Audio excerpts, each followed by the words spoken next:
Good evening, everybody. Colleagues, students, distinguished guests, it's wonderful to have you all here this evening, and what a great turnout there is for this evening's presentation.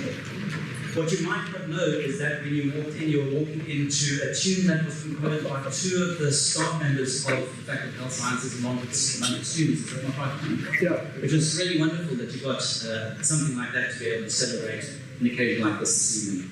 So welcome to the University of Cape Town's inaugural lecture by Professor Komala Pillay. My name is Brandon Collier-Reid and I'm the Deputy Vice Chancellor for Teaching and Learning here at the University of Cape Town. And on behalf of the Vice Chancellor, Professor Musa, it really is a pleasure to be able to welcome you to this inaugural lecture by Professor Pillay this evening. She's a respected academic, clinician, and a leader in the field of anatomical pathology. I also extend a special welcome to Professor Pillay's family. I see her mother and father are here, I see her husband is here, and her two kids, one of whom turned 13 just yesterday.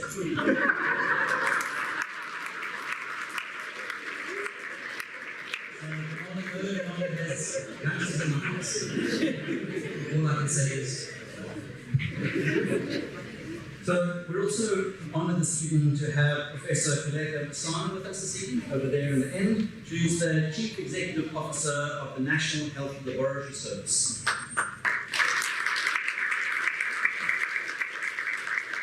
So, Professor Pillay, thank you very much for joining us. Your commitment to strengthening public health systems and supporting research really has created an environment in which academics and clinicians can thrive in their shared mission to advance healthcare in South Africa. So thanks again. So I'd also just like to recognise briefly the platform party. We've got the Dean, Associate Professor Lionel Green-Thompson, who will introduce Professor Pillay in a few moments. We've got Professor Monsano, who I've just introduced to you, who will offer a vote of thanks. And then we'll have, after the, at the end, we'll have the Dean who will then close out the evening with us. So, an inaugural lecture is one of the most meaningful events in the academic calendar. It marks a point in which we pause to recognise an individual's scholarly achievements and also the years of dedication, curiosity, and perseverance that makes those achievements possible. It's a moment to celebrate excellence and reflect on how that excellence advances both the university as well as society. Tonight's lecture, which is entitled Give the Path Less Travelled a Chance, may turn out to be magical. Sorry, I see what you've done there. Give the Yes, I see what you did. This lecture invites us to consider the value of exploring disciplines and directions that may not always be in the spotlight, but that are central to human health and understanding. Anatomical pathology is one such discipline. It's both scientific and profoundly human, requiring precision, patience, and empathy. Through her work, Professor Pillay has shown how research and clinical service can strengthen each other and how teaching can inspire the next generation to approach medicine with both rigor as well as with compassion. Professor Pillay's journey reminds us that the pursuit of science is not only about discovery, but it's also about contribution.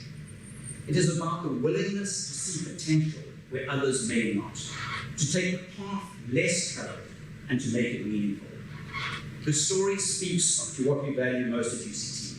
We value curiosity, we value courage, and we value service. Three words which Professor Pillay can really stand on. This evening, we celebrate not only Professor Pillay's academic distinction, but also examine the example that she sets as a leader, a teacher, and mentor.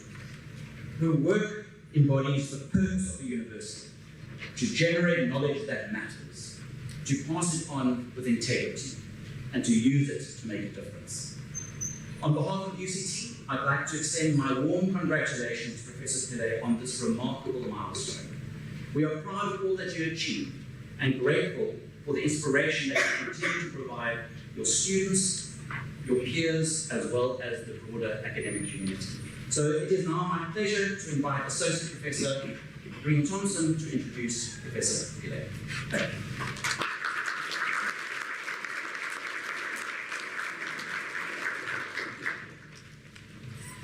Mureni, Sandanani, good evening, colleagues, friends, family. Welcome one and all, both online and here in person, to this Faculty of Health Sciences. Wamkelekile nonke apha ifaculty yezenzululwazi ngezempilo yase-University yaseKapa. Welkom aan die fakulteit van Gesondheidswetenskappe van die Universiteit van Kaapstad. I wasn't going to say Honorable Gijs today. That's kind of my war cry. But since the DVC spoke about the song, when we returned the Sacred Human Remains to Sutherland, we began to keep a relationship with people who come from the First Nations who were here right at the beginning. And so this place they called Honorable Gijs, the place of the star. But because of the egos of medicine, we would prefer to say that the stars shine on us here, rather than we're a bunch of stars. So it's very much a place of enlightenment, and I think we'll speak a little bit to this during this evening about that. But let me welcome you especially to this evening's inaugural lecture here in our faculty. I want to acknowledge this as a place where we not only gather to celebrate achievement, but to bear witness to stories. Stories of the places we have been, the choices we have made, the journeys we have taken, and especially to celebrate the constant arriving that we experience in the spirit of ongoing discovery and learning new ways of being. On the Royal College of Pathologists website, in celebration of International Women's Day 2022, Professor Pillay is quoted as saying, and it's a very pretty picture. I'm not sure whether the crossed arms are because you support pilots or what is happening in the picture. And she says on the post, I commit myself to lifelong learning and development for the benefit of our patients. And that's a key connection about our learning being connected to the benefit of the patients. And so tonight we come then in the spirit of that shared journey of learning, all of us together. But we gather to hear a snapshot of the story of Professor Komala Pillay, a journey of patience, purpose, and quiet excellence. Louis Menand, when he was reflecting on the university in his book called The Marketplace of Ideas, offers this thought about knowledge, because in many ways, the celebration of an inaugural lecture locates the professor in a community of scholars whose business is knowledge. But here's what Menand says about knowledge. Knowledge is our most important business. The pursuit, production, and dissemination, application, and preservation of knowledge are the central activities of a civilization. Knowledge is a social memory, a connection to our past, and is a social hope, an investment in our future. It is how we reproduce ourselves as social beings, but also how we change, how we keep our feet on the ground and our head in the clouds.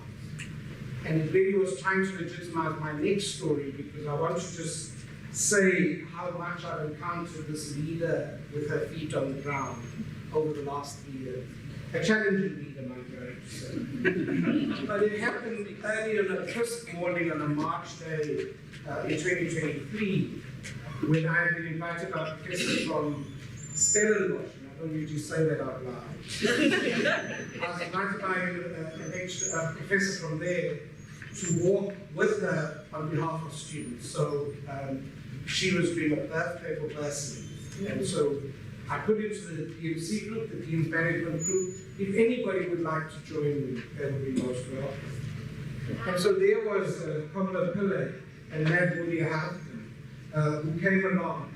And at once I recognized that this is the leader who I know will stand by me, but alongside whom I could stand in her growth into leadership in the faculty.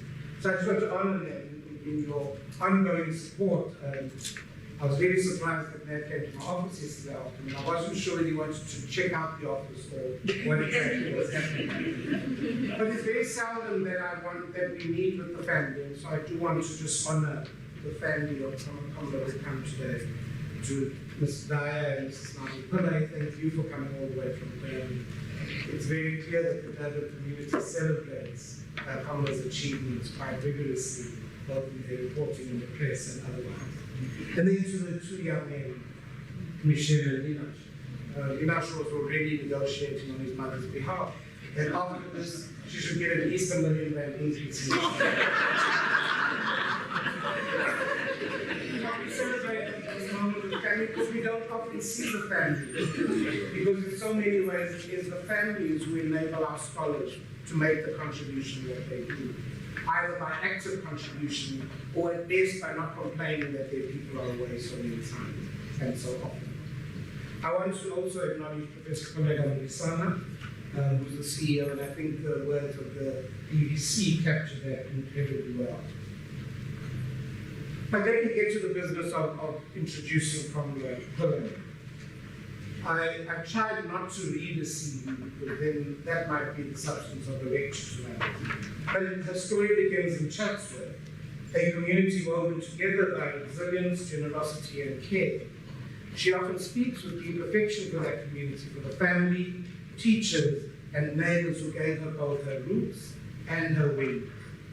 Those early years shaped the foundation of who she is, a woman of humility, service, hard work, and an unshakable belief in the power of education to transform lives. When the news of her appointment as head of pathology in 2022 was shared in the media, the pride from our hometown was immediate. An IOL article captured that collective joy from Chatsworth, a community celebrating the ascension of one of its own. Mr. Malcolm Shandagan wrote in that article, "This brilliant lady is straight out of Chatsworth. Congratulations to her. It's a pity she had to take her talent to Cape Town." We celebrate nonetheless. And a former teacher, Mr. Brian Logan, added, is this the young lady I had the privilege and honor to teach at Arena Park Secondary in the 1990s? I am very, very proud of her. Recognizing that it was the 1990s made me wonder just how old I'm becoming. Komala graduated with an MECHP from the University of Natal in 1997, and so Ruth was quite certain to point that out to me, that as they gathered her, Misana, and Ruth all come from the same medical school. We won't blame them for that. She did an internship at Somerset Hospital and a community service at Abajuba Memorial in Fortress and Harrismith District Hospital. But these formative years were a living dialogue with people, communities, and contexts.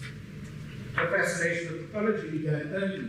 As a young medical student, she undertook a research project on rhabdomyosarcoma at King Edward VIII Hospital, again reflecting the curiosity which is manifest in this professorship. Began her specialist training at Anatomical Pathology in Nelson Mandela School of Medicine. I wasn't sure whether you would have started in curriculum zeros or not.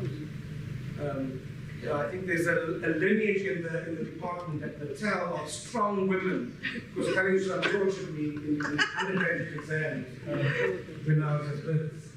By 2004, she qualified as a pathologist, holding fellowships with both the College of Pathologists of the Colleges of Medicine of South Africa and the Royal College of Pathologists in the UK.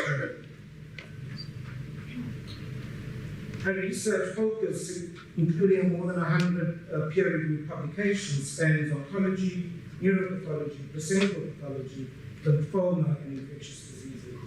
She's the first woman to head the Department of the division now of Anatomical Pathology at UCT. More than the papers, it is the fact that her research speaks directly to the health realities of our region. For over a decade, it's really impressive to see so many people from the Red Cross Hospital here. Komala served as a sole pathologist at the Red Cross War Memorial Children's Hospital, holding that responsibility with one hand, with one pair of hands and one mind, holding that diagnostic hope for hundreds of children and families.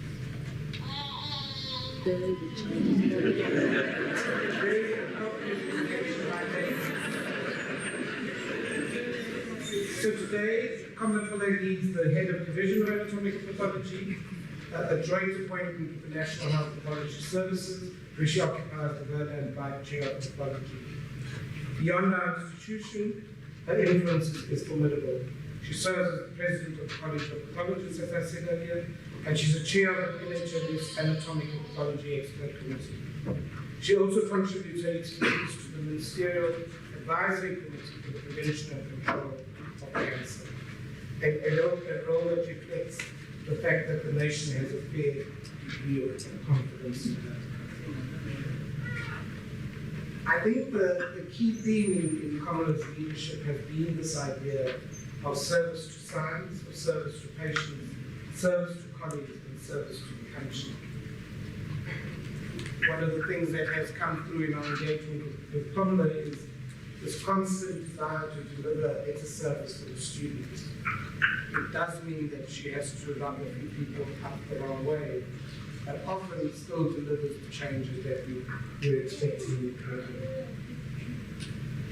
My colleagues, tonight we celebrate an important thing. We've grown a tradition now in the faculties, and I'm really pleased to see so many of you, that the inaugural lectures are really celebrating both the things that we know, but far more importantly, the difference that we make. And so we're constantly emphasizing inaugural lectures as intersection with the communities that surround us. But there are people like Komala who change our culture quietly. They don't make a noise, they make meaning. And so I want to honor that as I introduce Komala this evening. She reminds us that the pursuit of knowledge is not separate from care, but rather its expression. And I think the contributions in the growing of the division of anatomical pathology go without saying. And so, Professor Pillay invites us tonight to give the path less traveled a chance. She's not speaking only about her career. She's inviting us to be curious again, to take courage in the unknown, to see value where others may not, and to trust the quieter disciplines of our faculty, because that's often where the magic begins. Komala, thanks for the contributions that you make in the faculty. So it's my privilege on behalf of the University of Cape Town and our Faculty of Health Sciences to invite Professor Komala Pillay to deliver her inaugural lecture entitled Give the Path Less Traveled a Chance. It may turn out to be magical.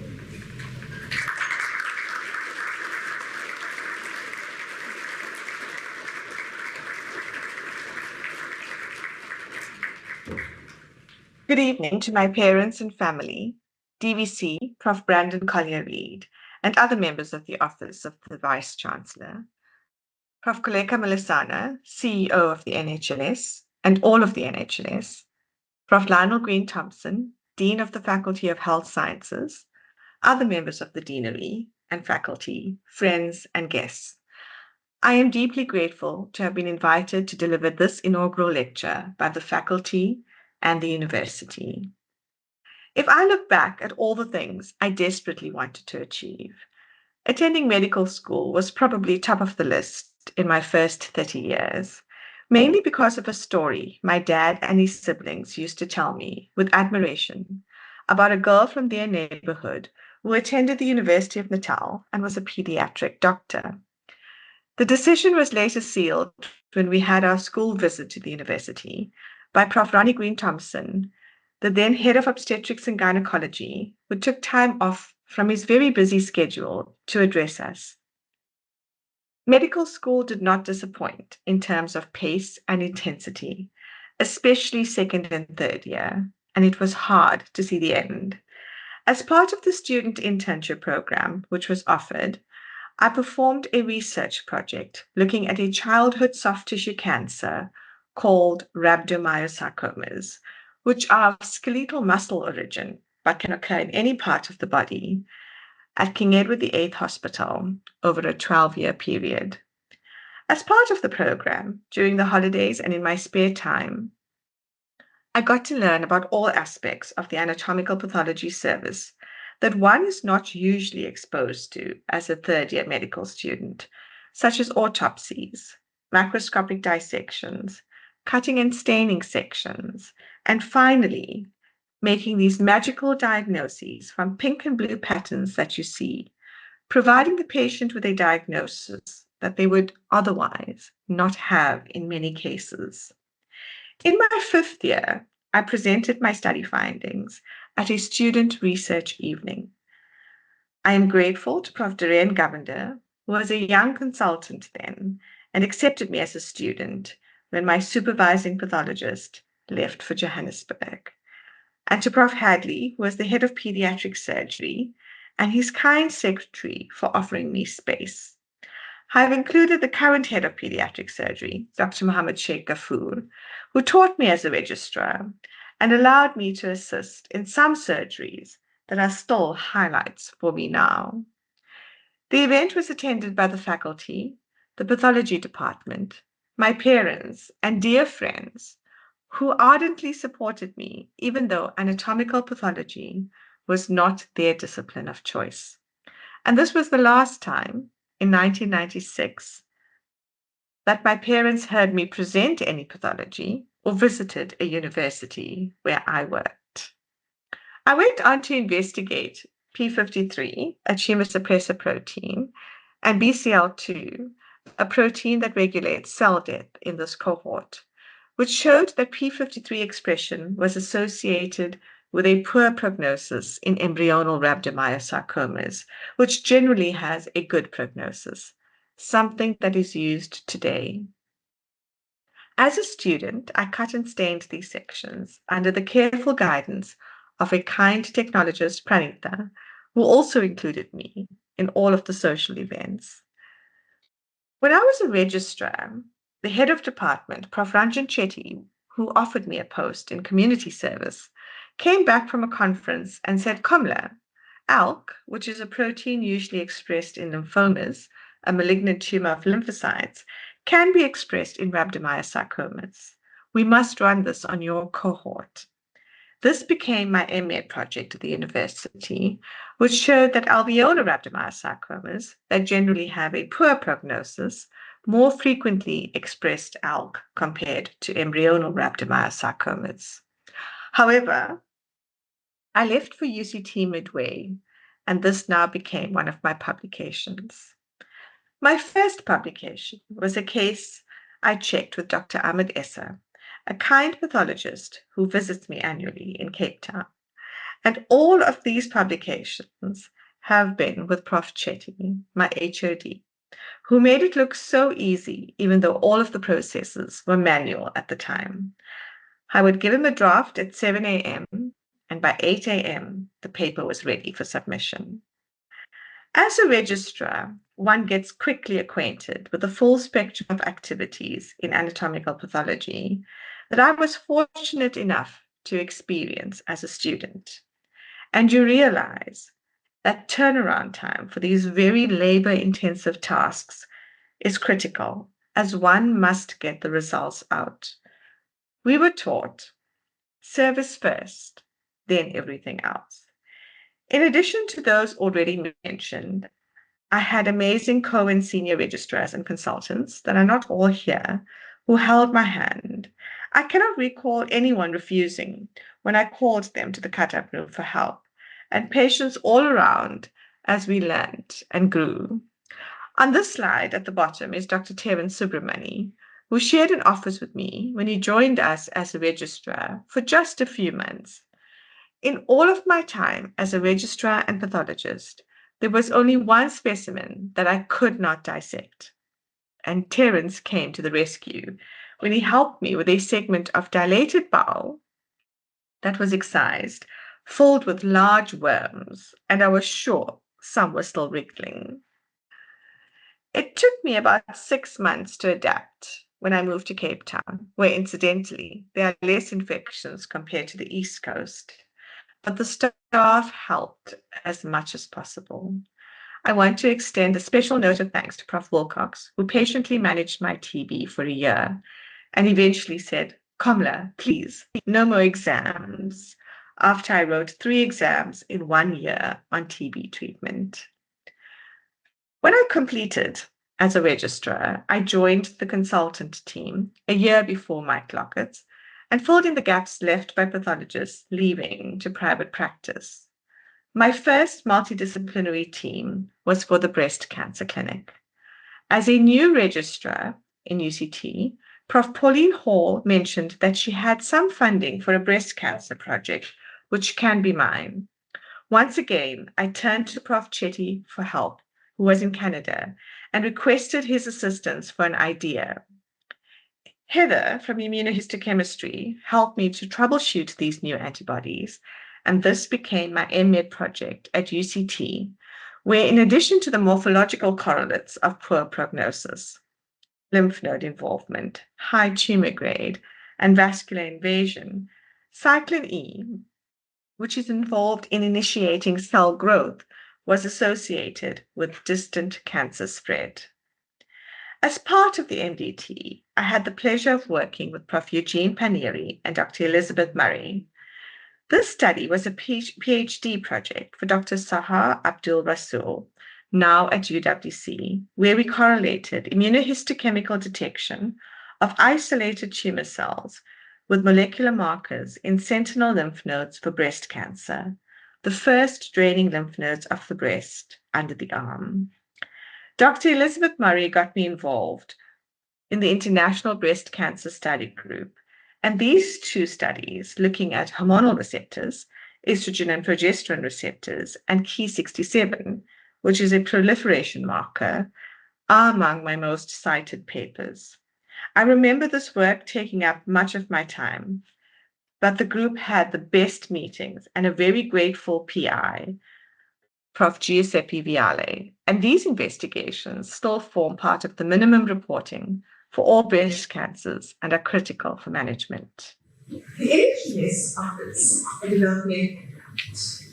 So as a young pathologist, I applied for this developmental grant, but I was told that in order to be the PI, I had to have a master's degree, which was not compulsory to be a specialist then.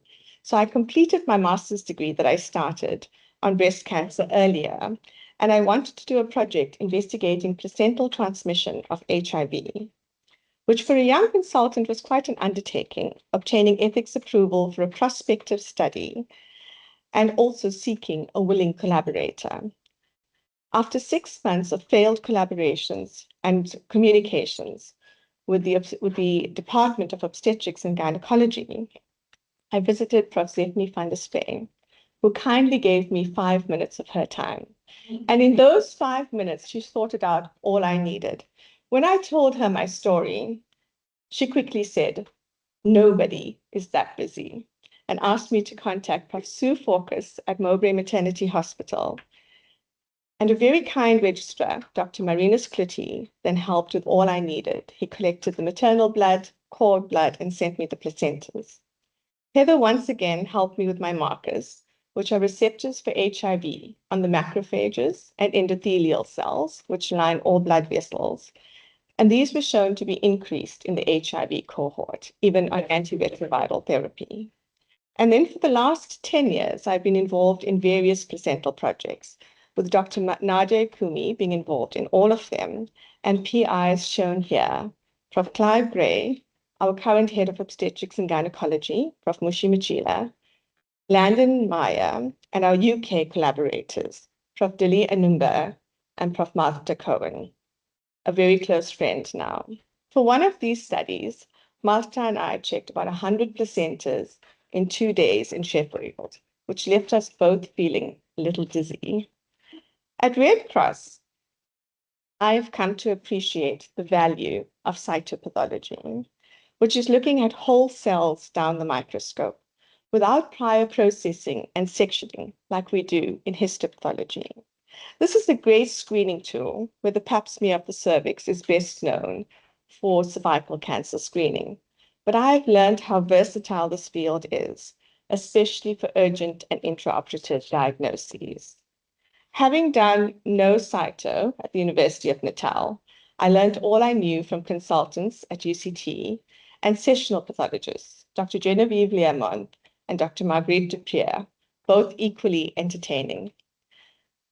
I'm very grateful to Profs. Colleen Wright, Pam Nicolau, Pavel Schubert, and Rock Pinto from Goa for giving me wonderful opportunities on international platforms to share my experience over the last 6 years. Fine needle aspiration biopsies have been very helpful over the years to make a diagnosis, often avoiding a trip to theatre for a formal biopsy. It's very similar to drawing blood, but you go into a mass and you draw cells or fluids. If the material is collected well, we can also spin it down to get a pellet of cell that may be processed and stained, similar to a histopathology solid specimen. So here, Rosina and Palalwa from Red Cross are seen with Michelle Alicio, helping with the F&A workshop. And now our cytopathology consultant, Dr. Jackie Chokra Malaleke, also gynae, also GIT, teaches many staff and medical students the F&A technique so that we can get more adequate specimens from the superficial lumps and bumps, and making sure that we are also present on site for specimens that are being taken from deeper into the body, like the lung and thyroid. Prof. Komala and I met when we were both registrars and worked together for a few years at Red Cross. We worked in alopecia studies initially, looking at scarring or fibrosis in alopecia or hair loss due to relaxing or traction of the hair.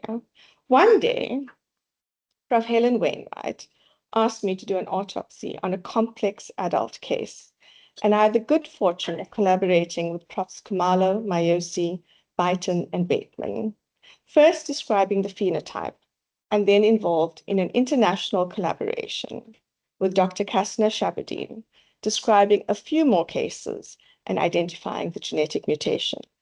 Dr. Shabadin and Dr. Sarah Krauser also helped me with some very difficult sudden cardiac death cases in school-going children in my time at Red Cross. I've enjoyed collaborations with many in the dermatology department. Prof. Lishlunia, the new head of division, Prof. Ngwania, or Dumi as we know him, joined all of the multi-header sessions until his retirement. Dr. Threya Isaacs, who supervised our technologist, Mr. Gavin Williams, allowing him to complete his MSc with distinction. Prof. Carol Schleller and I worked together at Red Cross, and Chris Scott from Pediatric Rheumatology, who also collaborated on a few cases at the time. Helen, who taught us much about the placenta, and having seen only one in my time at Natal, also taught me everything I knew about perinatal pathology. Red Cross specializes in processing and reporting skeletal muscle for a range of adult and pediatric biopsies from all over the country and sometimes abroad. And I remember reporting up to 50 per month, and many cases were double trays of slides. I've had many collaborations with Prof. Janine Hickman, one being a genetic case involving Prof. Spuyten and Mayosi again. We also described the pattern of inflammation in a series of HIV-positive cases and extraocular muscle findings in myasthenia gravis, which is an autoimmune condition affecting skeletal muscle, causing weakness, and very productive collaborations with Prof. Joel Wilmshurst on ryanodine receptor and other molecular abnormalities on children born with primary muscle pathology. My multidisciplinary muscle team has been invaluable in teaching me the discipline, as they biopsied only when absolutely necessary, and the correlations fitted so well. When I met the authors of the textbook I used, Prof. Caroline Suri in London, and then Prof. Victor Dubovitz in Cape Town, they were very impressed with our cases, and as they helped me brush up my knowledge and showed me new techniques. This is a muscle biopsy from a severely floppy newborn. The biopsy on light microscopy, which one can see up to 1,000 times on a normal microscope, did not show anything diagnostic. And then on electron microscopy, where we can now see many thousand times into the cells, after looking at the sections for some minutes, chatting to Ibi, our EM technologist, I found these rectangular and crystalline structures within the nucleus and small dark structures in the fibers, which is consistent with an actin gene mutation, which codes for one of the proteins that make up muscle.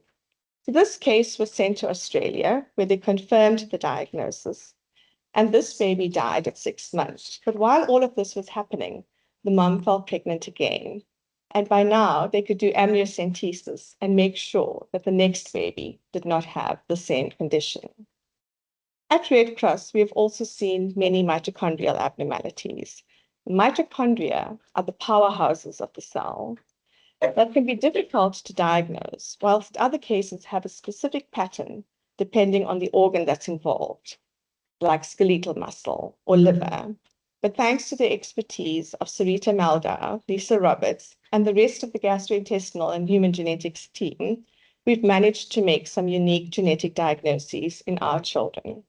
I also want to thank Sarita's predecessor, Ms. Felicity Lisekang, who performed Western blots for us to help quantify some of the proteins when immunohistochemistry was a little bit tricky. The EM machine at Red Cross was not working for more than a year, and Prof. Peter Ziller at the Heart Center very kindly allowed me to use its EM facility free of charge.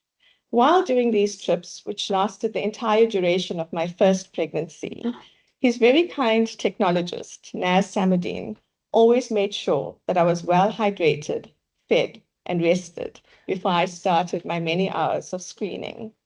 And when I was on maternity leave, Prof. Trevor Sewell from the Upper Campus EM unit donated an EM machine to Red Cross.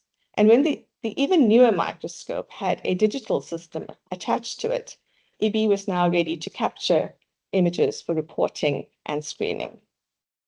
The moment I set foot in Red Cross, I knew that that was where I belonged.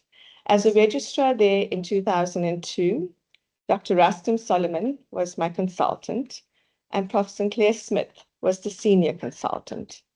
We diagnosed an unusual tumor of the bladder, and I wrote up a series from Red Cross with Prof. Benton from oncology at the time. This was later cited in the WHO Blue Books of Tumor Classification, which may explain why it's relatively highly cited for a limited field. Prof. Heinz Schroeder, the retired head of pediatric surgery, visited us often in histo and used histopathology to guide his management on burns patients, especially with regards to depth of the burn, presence of infection, status of the graft, and assessing various treatments such as silver nitrate. I even had to do electron microscopy to see how far the silver penetrated into the skin to understand the antibacterial and healing effects of the silver. One day he walked into my office and said, "Komala, there are these things called biofilms around bacteria. Can you detect them?" So I went up to Gavin Williams, our technologist, and asked him to figure out this combined stain that can demonstrate bacteria and the biofilm together, which is the mucin coat around the bacteria. This was called the Alchian blue Sandifer stain, which highlighted the gram-negative bacteria red on top and the biofilm blue if they had a mucin coat. So the more of these there were, the worse the child did, as they actually form a physical barrier to the antibiotics and the organisms proliferate quite rapidly. We described them in intestinal necrosis in infants and in Klebsiella pneumonia infection. A study that was led by Prof. Heloise Bass and Prof. Brian Ely with Rutsani Mulewa, our current head of pediatrics. The general finding was that diffuse biofilms resulted in a poor outcome. And to do the stain, one identifies these mucoid colonies under the microscope. Gavin also won the poster competition for that stain at the PathRed conference that year. Along with Heloise, we did autopsies for emergency medicine, children that died soon after arrival, and newborns at Mowbray Maternity. Over the years, I've had many conversations with these colleagues, providing exceptional clinical histories and devastated by the loss, trying to figure out exactly what happened so that they could help the families and their units. Prof. Alistair Miller, head of pediatric surgery during most of my time, has been a great supporter of mine at Red Cross, and I value all of my communications with him and the rest of the pediatric surgical team, who are in my office quite often, mainly due to intraoperative frozen sections. Apart from the publications, there were many conference presentations and other studies like Hirschsprung's disease and smaller student Wilms tumor studies. And Prof. Managlu, who then became the head, streamed our multidisciplinary meetings to other continents long before COVID, and even created a Netflix movie on appendicitis that is available on Open UCT. A special word of thanks to Nuru, who has been so helpful to me and my trainees, going out of her way to help whenever this was needed. We also reported much of the pediatric surgical work for the Eastern Cape, and I worked closely with Prof. Milind Chitnis, who referred me to the Global Initiative for Children's Surgery as the pathology lead, and Prof. Colin Lazarus, who was recently honored by the CMSA President of Pediatric Surgery, Dr. Samad Sheikh, seen here with his son, Prof. John Lazarus, Head of Urology at Krutskia and Red Cross. Still in my publishing mode from Natal, thanks to Prof. Chetty, I roped John in to write my very first paper as a registrar in Cape Town, walking to the urology wards to track him down. And I remember at Red Cross, he created a wonderful documentary about Prof. Dion Knobel, our previous head of forensic medicine. Pediatric oncology is a frequent multidisciplinary team, and I even tried attending the ward rounds before the work got too much. There's much to write about over the years, and the relationships have evolved into friendships. Here also are clinicians from the Eastern Cape, Rima, Barry, and Carla. This space is intense, and apart from the publications, I've been included in many conferences and collaborations. Most of my lymphoma work, which is the malignant tumor of lymphocytes, has been in HIV, like the placenta work. The work here is adult and pediatric. And in addition to Profs. Mark Hendricks and Alan Davidson, I had the pleasure of working with Prof. Zainab Mohammed at the Lymphoma Clinic in UCT, who helped me with my very first MEd student, Dr. Sugeshni Patha, who is now the pathologist in charge at Baragwanath Hospital, and she did her study on B-cell lymphomas. At Red Cross, we have the best neurosurgeons in the world. There is much fuss about the histological and molecular diagnoses, but surgical expertise is key. In the first paper, the international authors approached Tony Fagaji, who insisted that Llewellyn and I are also included. Graham Fegan, as head of neurosurgery and surgery, has been very supportive. When I started at Red Cross, I attended an international neurosurgical conference that he organized. He was horrified to hear that I paid registration fees and made sure I was refunded every cent, even though it took him a whole year.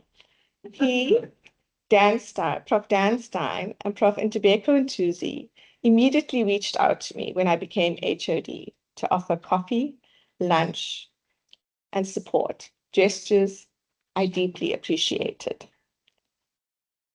Another weekly meeting at Red Cross with some after-hours activity is for pediatric kidney disease. Many of the publications, as you will note, is cross-disciplinary. In this case, with the National Institute of Communicable Diseases, once an unusual organism is identified on histopathology, in our case. I'm especially grateful to Ms. Monica Burkhead, who did EM at NICD and was always willing to assist when needed. Another note of gratitude goes out to Prof. Karen Fegan, who included me in an international collaboration when she realized that the predominant contribution was actually from pathology. Prof. Minya McCulloch, with many hats over the years, renal, critical care, transplant, usually all together, went out of her way to visit me when I was in London and referred me to an award-winning pediatric nephrologist, Prof. Felicia Ike, in Nigeria to teach a renal workshop and to help set up the diagnostics. An experience Colleen Jackson, our lab manager, and I will never forget. But the amazing technologist Martha, with the help of Red Cross Pathology, managed to set up a successful service. Along with pathology, radiology forms an important part of the multidisciplinary team. If I struggled with a biopsy, I sat with my radiology friends and found some guidance on the imaging about the behavior of the disease process. Tracy, Nikki, and I worked together for all my time at Red Cross, and Ibi and Ash joined later. And I remember once in 2011, we were all huddled together with the oncology team in an Airbnb in East London, and Alan was complaining about cell phone fees. Tracy said, you know, there is something called WhatsApp. And it was the first time that we all heard about this app and didn't realize what a big role this was going to play in our lives. I did not sign out a bone biopsy report without looking at the radiology with Ibrahim van der Kerk. Prof. Teddy Hoffman, seen here, was as entertaining as Prof. Roeder. We did projects looking at the difference of synovial cell thickness in joint tissue in juvenile rheumatoid arthritis versus tuberculosis, where it was a lot thinner in TB. And there were many biopsy discussions with the team. I'm so glad that now orthopedics is at the hospital. So well done to the Children's Trust and Dr. Anita Parbu for making this happen. The pediatric gastrointestinal team has had some interesting cases over the years, written up by their fellows and the previous mitochondrial collaborations we have seen, responsible for all of GIT pathology and liver pathology. Prof. Wendy Spearman was involved in all of the liver transplants and sometimes needed an urgent assessment of the donor liver. Teamwork is critical in all of Red Cross, but the transplants seem to require superhuman coordination, all before the surgeon spent 13 plus hours actually doing the transplantation in theatre. Prof. Rob Brown was often involved with the scopes and seen here with Prof. Marion Jacobs, whom I always enjoyed listening to, especially at these inaugural lectures. The pediatric lung team sometimes did lung biopsies for complex cases, and many cases were also referred from private practice for an opinion. In one of these tumors that were written up, I made a diagnosis on very few cells in the biopsy and did not sleep very well until Prof. Brooks did the excision biopsy to confirm. Our medical cardiology team on the right often dealt with complex cardiac conditions, and if things did not go well, the whole team visited us trying to understand every last detail. Of note in pediatric pulmonology was this series of cases where the infants had respiratory distress and milky lung fluid. A rare genetic condition was suspected. Then one day, with one patient, the fellow, Dr. Diana Marangu from Kenya, stood by my door while I was checking the slides, and I said, I am seeing these big blobs of fat on the slide on my favorite stain, the all red O stain, which probably costs about 3 rands each to produce. After taking a careful clinical history, she came back to me and confirmed that the mum was feeding the infant 2 tablespoons of sunflower oil for the tummy. The team found an additional 11 cases and wrote up this series as an MPhil dissertation. Teaching the fellows, here also GIT and renal, has brought me much joy over the years.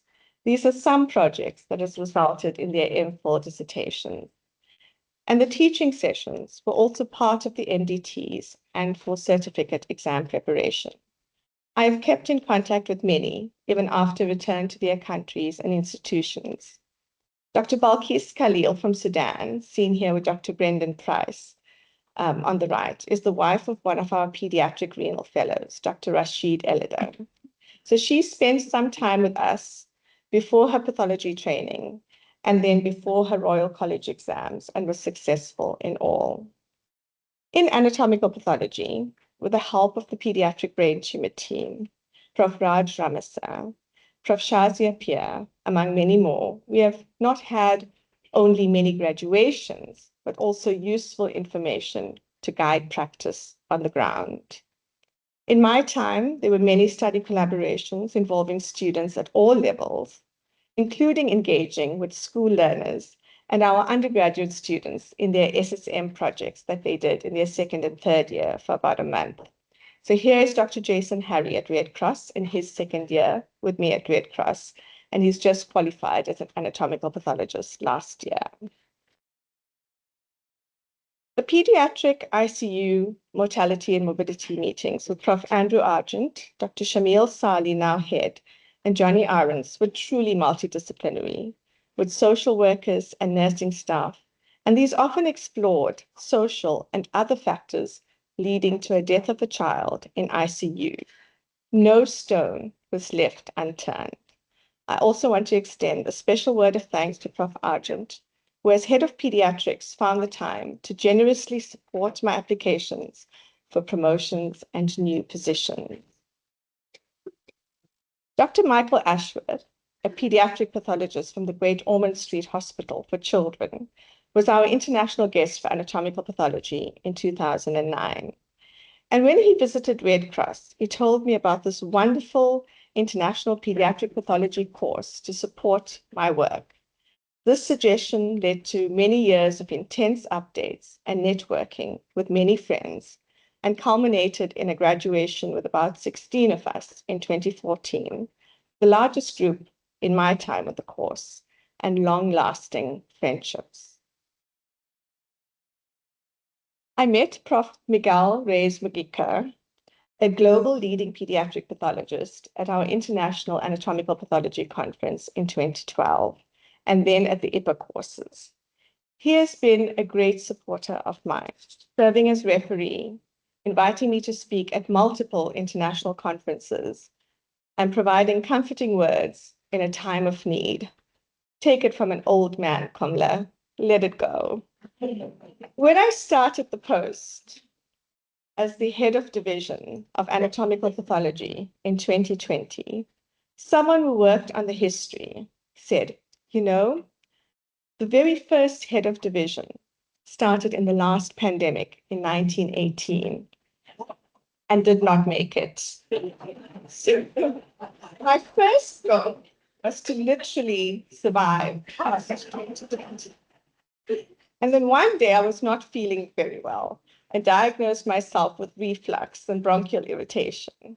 This time I went back to Prof. Wilcox, whom I saw sporadically over the years. And from more than 2 meters across the room, he said, Komala, I think you have COVID. Please go get tested. And he was right.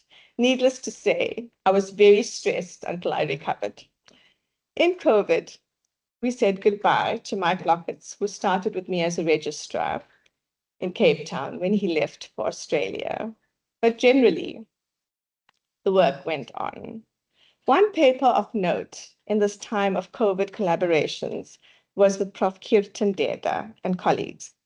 In anatomical pathology, I was assisted by Dr., now Associate Professor, Riyad Roberts, and Mr. Ray Creel, where initially biopsies of the lung, heart, liver, kidney, and adipose tissue were taken from COVID-19 patients who died in ICU. It felt like time stopped when I actually saw the virus in lung cells for the first time. And in addition to thrombi and macrophage activation in all tissues, there was also cell damage in the heart, swollen endothelial cells in all vessels, and swollen mitochondria, the energy houses of the cell, findings which explain the clinical picture in COVID. As I navigated my new roles, I was guided by my very patient coach appointed by the university, thank you, who helped me with reflection, self-regulation, and leading rather than doing, Miss Janet Purcell.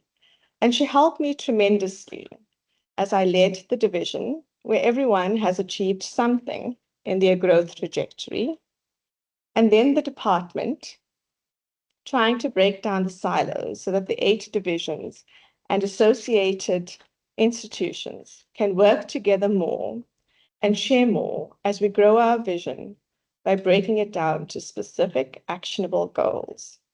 And before I continue, I would like to say congratulations to the HIP Research Day Organizing Committee, who held their Research Day today, which was a great success.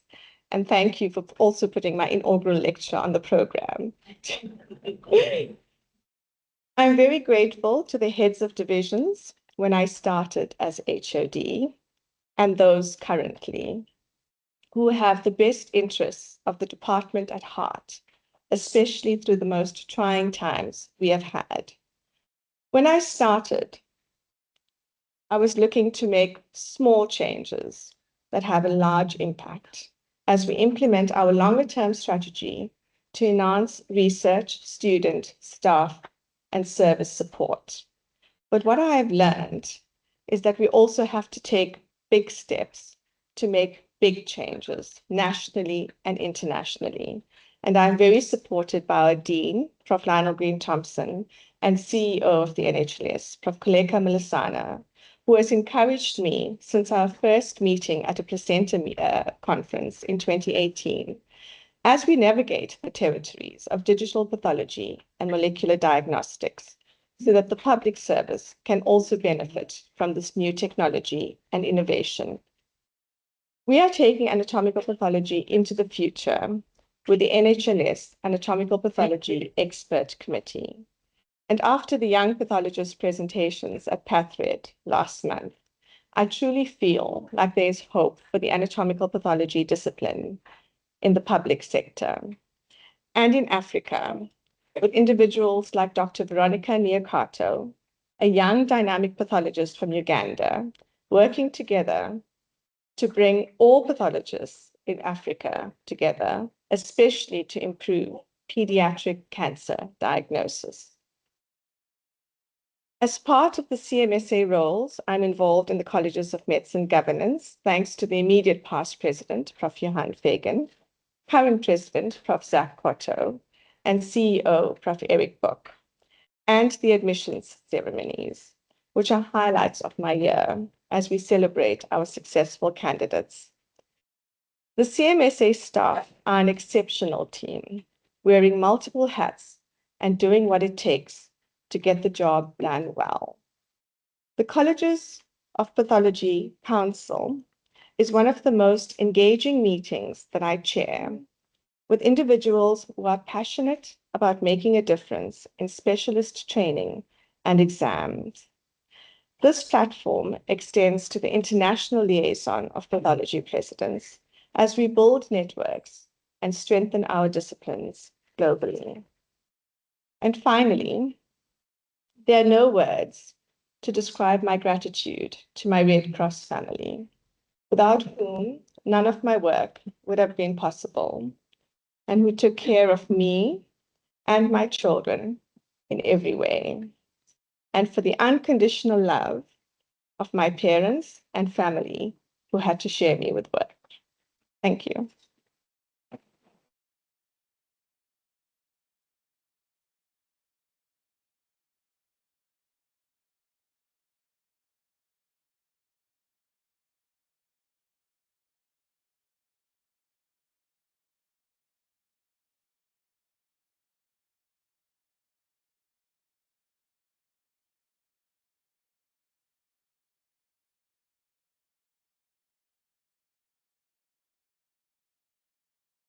Komala, thanks so much. You must now have the record for the largest number of individual images on a presentation ever. It certainly did help to bring your presentation alive. So earlier this month, I went to a building just a little bit in that direction. I was coming to visit some of my colleagues here at FHS for a meeting. I was about 10 minutes early. So I made my way over to the venue, and I walked into this room, a room which I later found out to be called the Pathology Learning Center. Now, some of you will know the Pathology Learning Center. Many of you won't know the Pathology Learning Center. I'm an engineer. I had no idea. So I walked into this room. It's a lovely, lovely room, spacious. There's a lovely table that we were all going to meet around. There were about 20 of us in the end, but I was the first one there. And there must have been 1,000, maybe 7,000, well, okay, a lot, of samples, pathology samples, beautifully labeled across all the walls. And my brain was just spinning. I could not process this. So as an engineer, I can't promise I'll go back there again soon, but I can promise you, Komala, that I really do recognize and understand the value of a place like that after hearing your lecture this evening. So thank you so much. What I'd like to call on is Professor Malasana now to deliver the photo. Thanks. Thanks very much.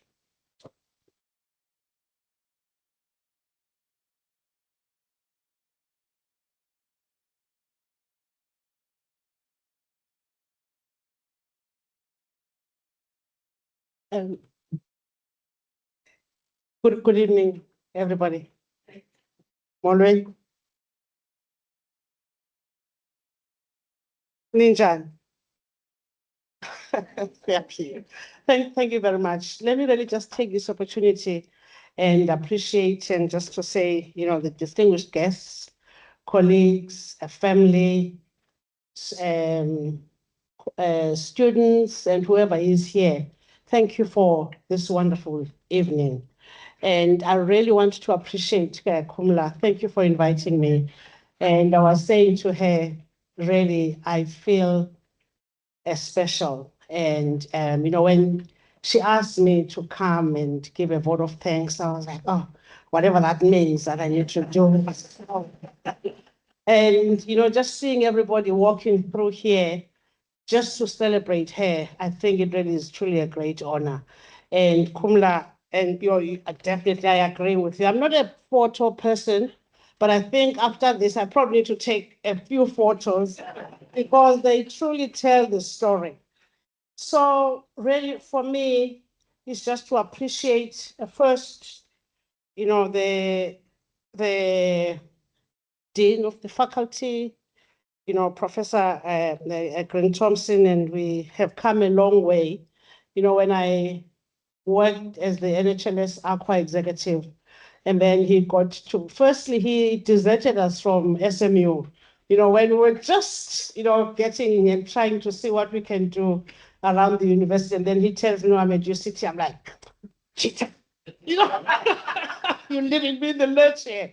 But really, it has been great, and just the integration and the collaborations that we have built with the NHLS and the various academic institutions. I think, Lanel, I do want to take this opportunity and just appreciate your support and the work that we continue to do. And I'm sure that even my predecessor, what is she called? The one who comes after me, whatever it is.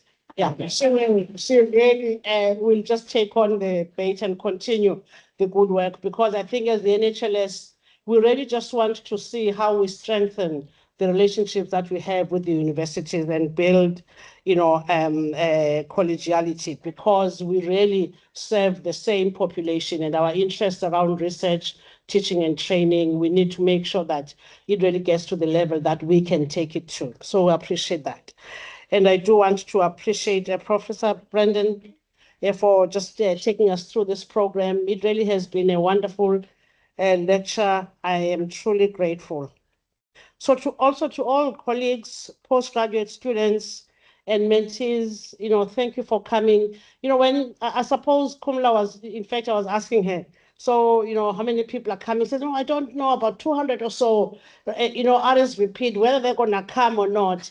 But really, just to see this lecture hall almost full, we appreciate each and every one of you. And it says to me, it actually speaks about Komala herself. And it just says to me the love that she has for people and for those that she works with. And I think she beautifully illustrated this in that, I so identify with your story, with your history. There are some people who are truly blessed, who will plan their lives, and they will tell you where they want to be in 5 years' time, in 10 years' time, and they really live to the T. I think you and I are in the same. In that, as opportunities grow, we grab them. And it actually is such an enriching journey, because then you begin to see how your life gets woven into what you never even imagined. And I could see that throughout your lecture, because more than once you would say somebody popped in at your door and said, have you seen this? And look where it has taken you. And really for me would be to say, we need to understand that not all of us work the same way. So it is okay not to have a 5-year plan, as long as you've got a plan for each day and you know exactly where you're getting to. Because but then if you're not the 5-year plan type, learn when to pick up opportunities and grab those, because when it's like a time to reflect, like this afternoon, you then can look back and you see where all those doors have come together. So really, we truly appreciate this. I do want to also give a special appreciation to the faculty staff, and especially Kelly. I got to meet Kelly.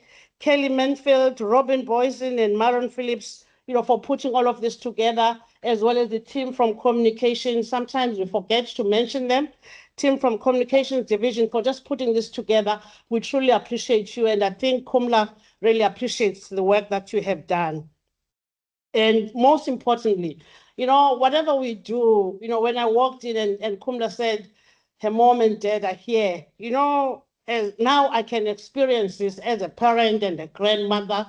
When you look at your children and you look at their achievements, there's some joy that you can't describe when you see them excelling and doing well. So mom and dad, we want to celebrate with you this evening. This is your time, just to see the fruits of your labor and where she's at. And you realize that when we have children, they actually become truly the arrows that get to where we never were able to get to. And we want to celebrate with you tonight for the great work that you have done, the beautiful girl that you have raised, who will always be a little girl, in your eyes, I'm sure, even though there are some youngsters that are claiming her to be mom, but for you, she remains your little girl.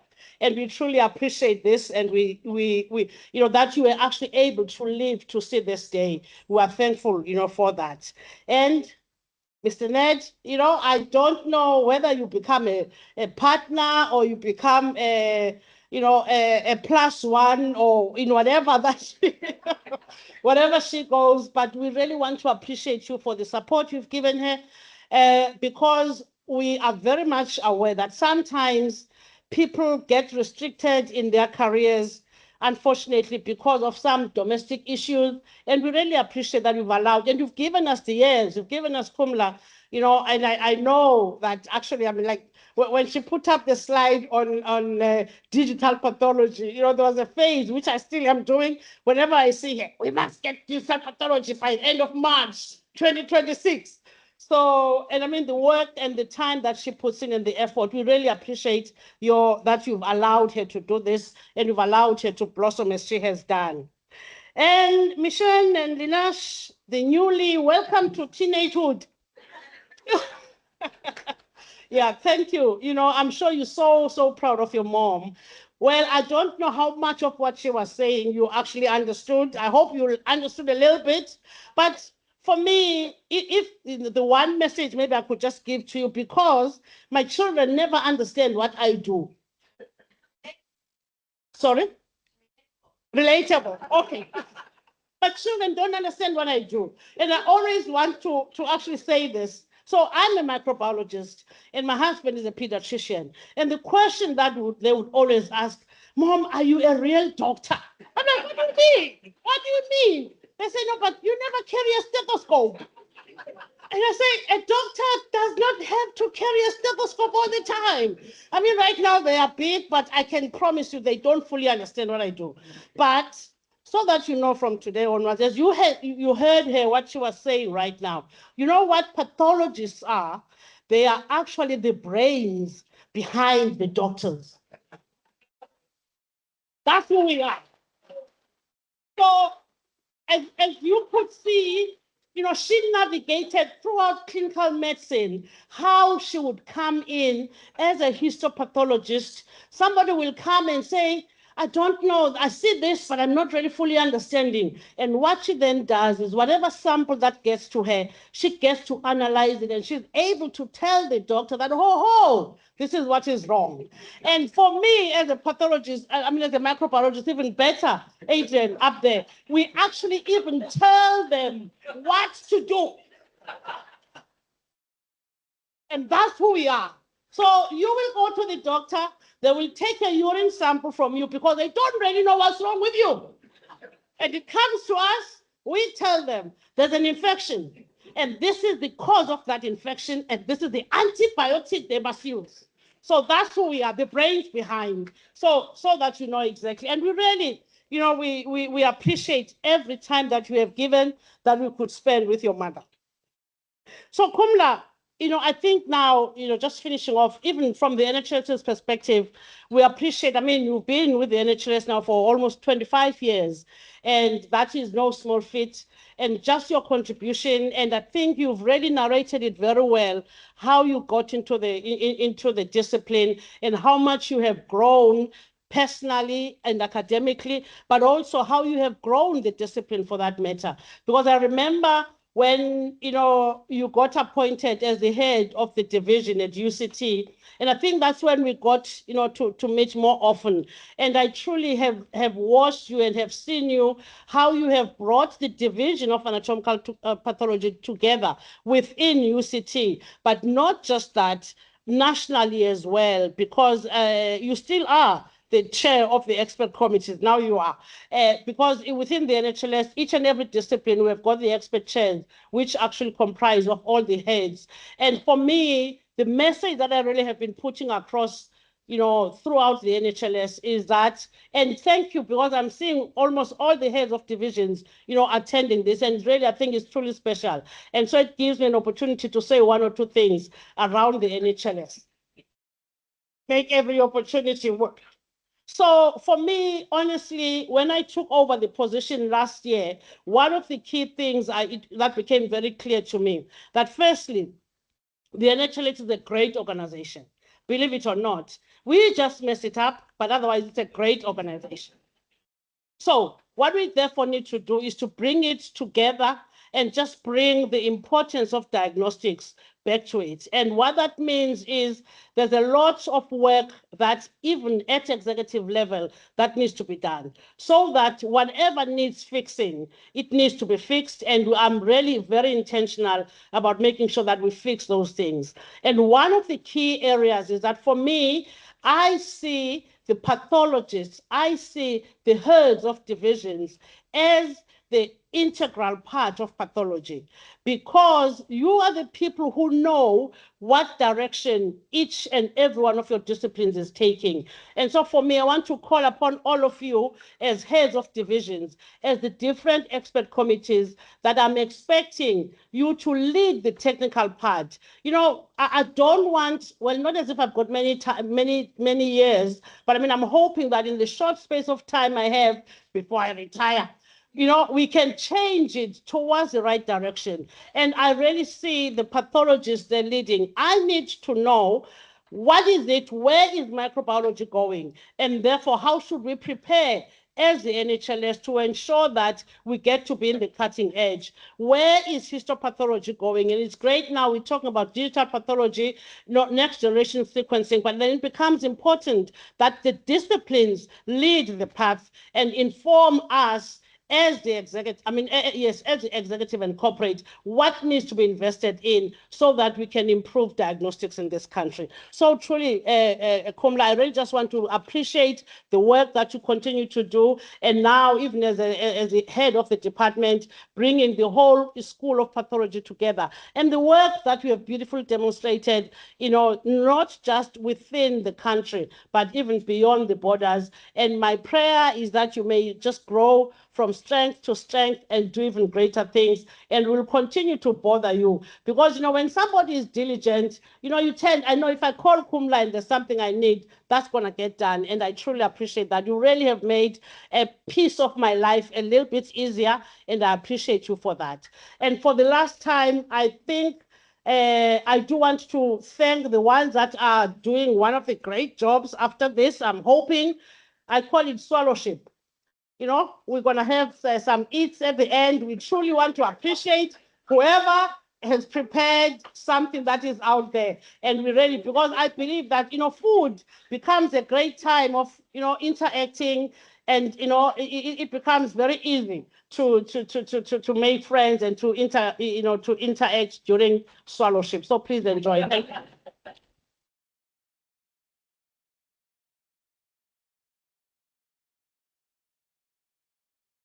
Halala, Professor Pillay, halala. Halala, Professor Pillay, halala. We started with the sense of story, and I want to just acknowledge the story that Komala has told today. It's an incredibly rich story because it reminds us of this intersection of this rich legacy that we have as a faculty, but the continually renewed promise that our academics continue to make for a future we can't imagine yet. I want to just pick up on just one thing before we do go to dinner. I mean, it's a little bit outside of the CEO of the NHLS's role to invite our people to dinner, but let me just say, let me just say that what I heard, colleague, and I want to just confirm that in public, that you were challenging our heads of division to step up. My sense is that you better be ready, because they certainly are ready for the task. But colleagues and friends, thank you very much, and to the family, well, thanks for being here. Please join us for some refreshments at the end. I'm going to ask you to stand as the procession leaves.